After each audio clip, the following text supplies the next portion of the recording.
So hello guys, good morning. Good morning. So nandito tayo sa Dahlia ngayon. Manglilibre tayo ng pasahero ngayon. Kaya ready na ba kayong gumawa ng kabutihan ngayong araw na to? So ako guys, ready na ako guys. Naka-ready na yung tricycle ko na gagamitin ko para maghanap ng pasahero at mailibre ko ngayong araw na to. Kaya mo lang yung yung mga ginagawa mo sa kabutihan ng mga West Fairview at mga pasero. okay, maraming salamat sa iyo, Marvin, kaibigan ko yan. Okay, sige, hintayin nyo na lang ako guys, maya.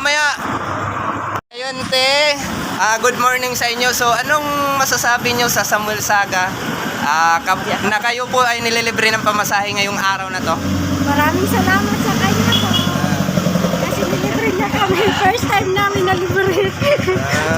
Sa balik-balik namin sa center, ngayon lang kami nalibre. Thank you so much. Anong pangalan nyo te? Vivian po. Uy, wala kang babatiin ate. Wala. Yung mga mahal mo sa buhay, yung asawa mo. O, di ba yung tatay at saka nanay mo, pwede mo rin naman babatiin dito. Okay lang. Okay na po. O, sige po te, salamat po. So mag-ingat kayo palagi, no? Wilaan ka O, sige, maraming salamat.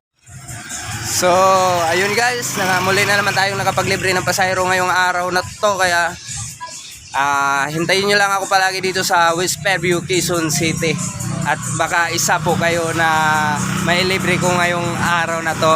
Ay, shout out pala sa kaibigan ko doon sa Villasis, Pangasinan, Amang Perez, si Robert Brunyo. Pre, kumusta na? Nandito lang ako. Okay.